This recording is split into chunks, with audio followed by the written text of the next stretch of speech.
Hey guys, Boomfish TCG here, back at it again with another video.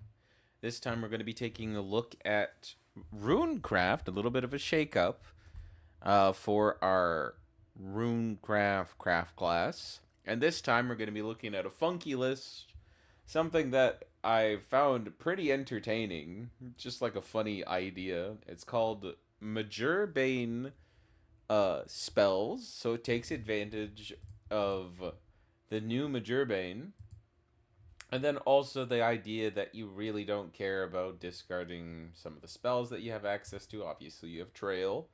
You just have high value spells and a lot of stuff that you can copy with Merlin as the game goes later. But yeah, we'll get right into it. Relatively straightforward, but an odd idea. So you start out with Lamplit. This is just simply because it's an Uma Musume card. So it has direct synergy with the 2 cost, which we'll cover later. And it's a simple ping spell. If you have raced something, like it can do some extra damage, but this deck doesn't run any carrots. So just imagine a 1 mana, 2 damage ping spell that just so happens to be an Uma card. That's it. Moving on from that, we have part of a Linkle package. We haven't covered this before on the channel, but essentially these guys have 2 effects. So the first effect only is available if this thing somehow gets to the EX area, and the bottom effect is the actual activated effect. So 1 mana, heal 2, and if you so happen to have Linkle on the field, it then is put into the EX area. If it is in the EX area, you now get to draw and discard on each end phase, which ramps up. It is quite nice.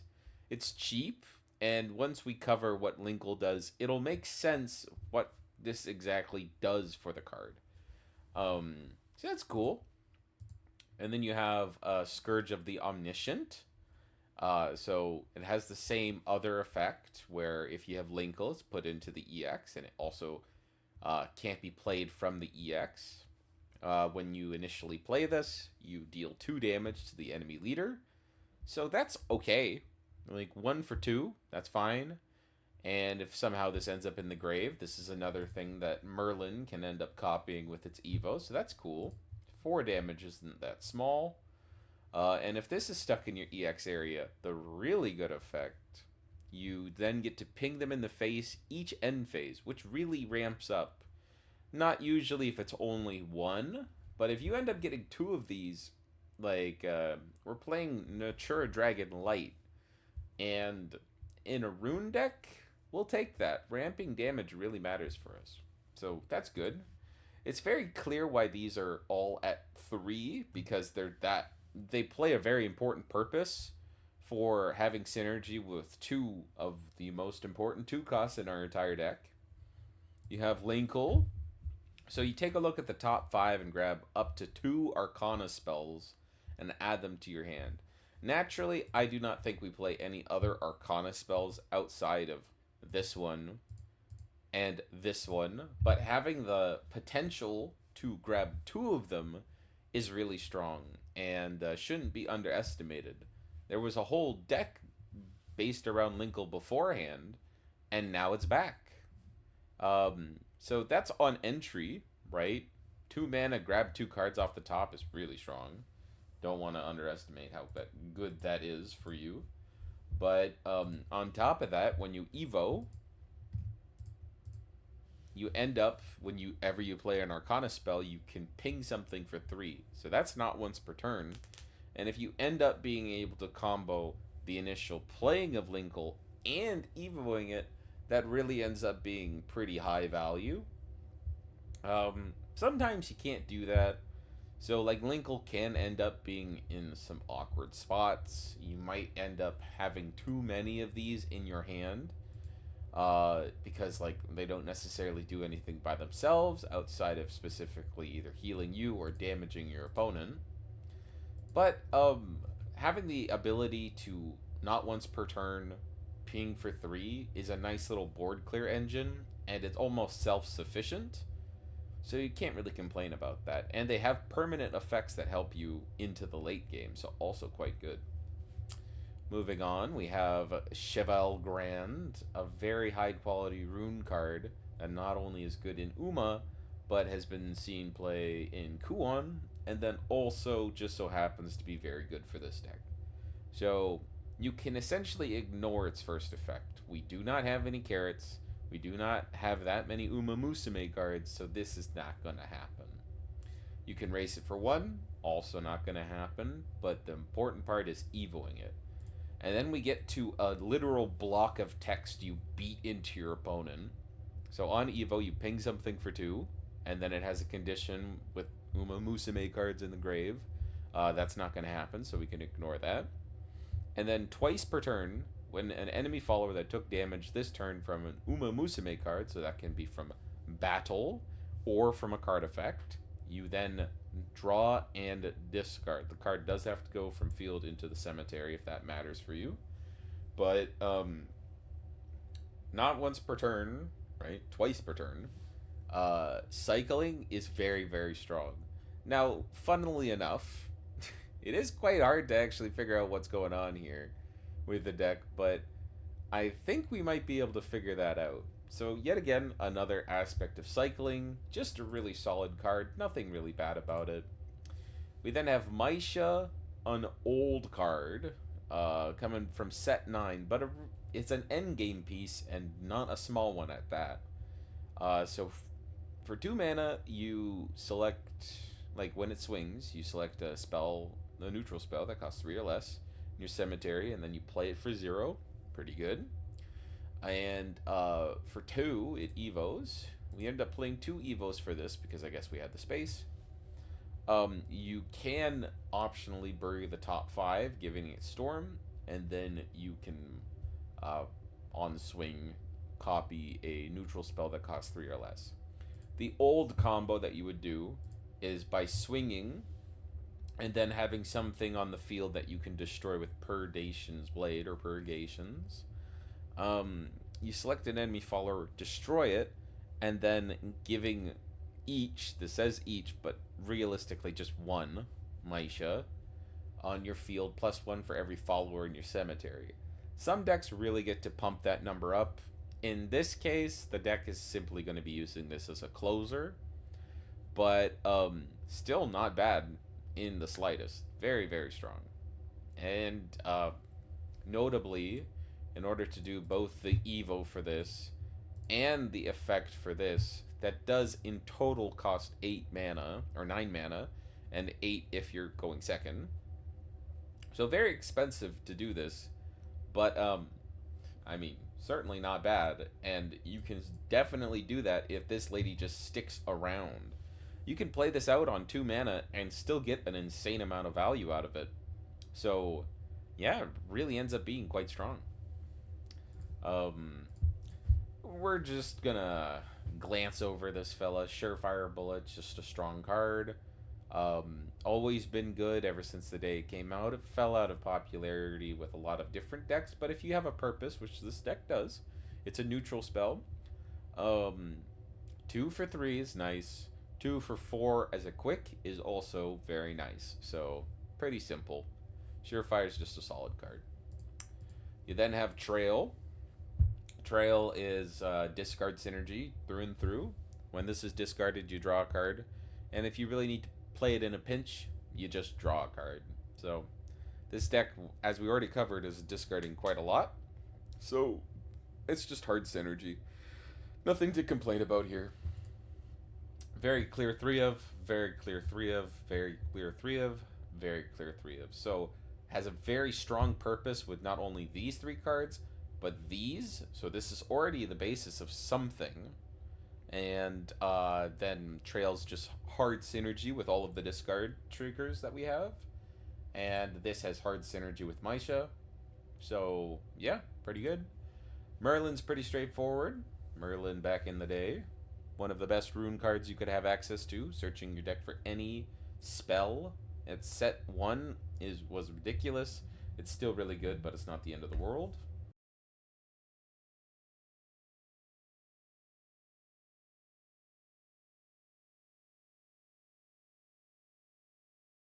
Really, you get a real benefit out of it. But if not, okay, you do this all on the same turn. Either costs 5 mana total, or you can discount it to 4.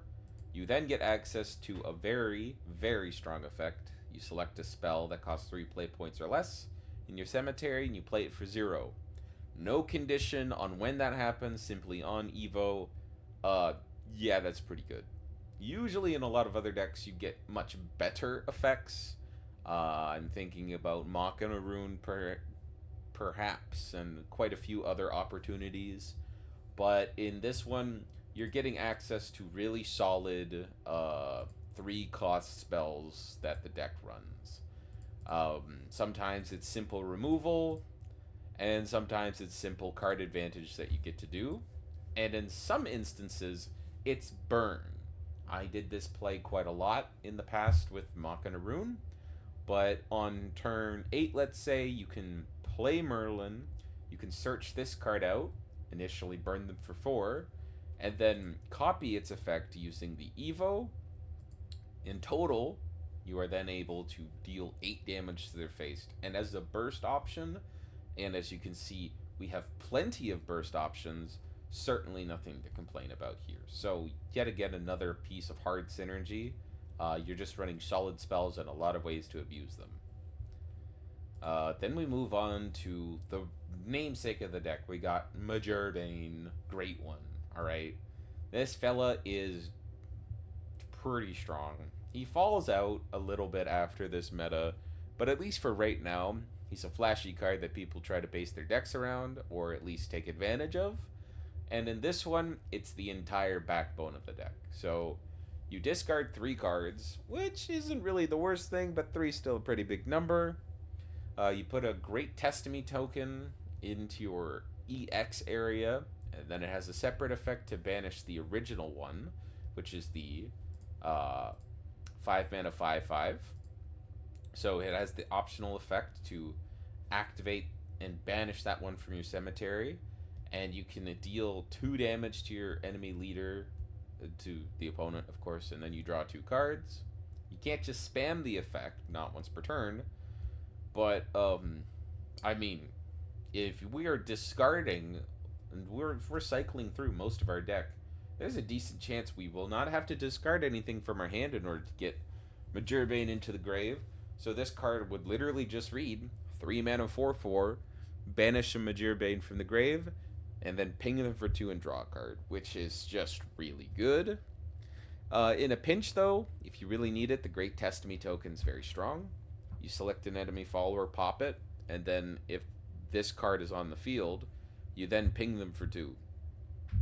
Simple removal for the massive cost of discarding 3 is pretty tough. But if at any point you're either discarding a Trail of Light or you're discarding the original Majurbane, that cost is now literally floating in the distance. You don't have to worry about it at all. So, very strong card. At least for this strategy. It's not obviously not running everything right now. Then we're moving on to a very simple card. It's a quick. It's brand new. You simply pay 3, and you heal 2, draw 2. Who knew that a card that, like this, 3 mana to draw 2 cards, was even playable in this set, let alone something that you could base a strategy around. But it's pretty nice. Yeah, can't really complain about that, considering the amount of synergy the deck has. Then we explained before, Chain Lightning's a simple, abusable spell in this deck that also does good burn damage, so yeah, nothing to complain about, very strong card.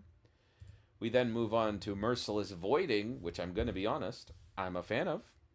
There are a lot of different card games that have effects like these, and usually they're good enough to run into a deck. Now, this ends up kind of pinching itself out when it comes to most decks in Shadowverse, but 3 mana to potentially run into a board of, like, let's say in this meta, Ward Haven is quite strong. 3 mana to potentially summon 3 times 5, 15/5 worth of stats, and then crash into all of the wards that have been presented is certainly not bad. But it's not always fantastic, right? But thankfully, this deck has a lot of ways of abusing this, playing it for essentially free from the grave, which makes it really good. Imagine off of your Merlin, you searched out a piece for your endgame, and your opponent has a bunch of weenies because they're playing Boomfish TCG mid range sword, but they have a bad hand. Turns out your 3/1s might trump whatever they just put out on their board, which will make you feel very good. So I actually quite like this card. Obviously, we covered the Purgation's Blade.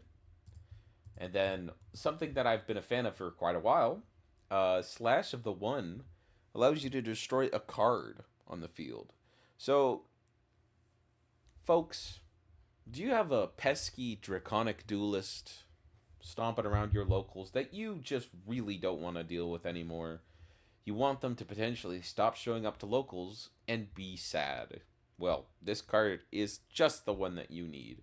If you want to bully a Lashena player, if you want to make them hate their existence, just run one of this and keep copying it with Merlin. There is no way they're winning that game. You're probably not going to get the burn condition on this card, but just being able to pop some important amulets when your deck kind of does go a little bit longer is pretty important to have. And the fact that you can copy it so many times is certainly not bad. So yeah, I very much like this card. And seeing it as a tech option is it kind of warms my heart. To cap off the deck, we have Major Bane, Omen of One. Again, it's a discard target, but if we actually read through the whole effect, it's not a bad card at all, and sometimes you can actually plan around it quite well. So it's a 5 mana 5/5 rush. So that's already pretty good. At the start of your end phase, if you have 2 or less cards in your hand, deal 3 to the opponent. Decently achievable. The one that's going to be really hard, because this deck kind of just holds on to card advantage so much, is if there's 0 cards in your hand, you pig each enemy follower for 3. But if you evo it, it kind of ramps up both of those effects.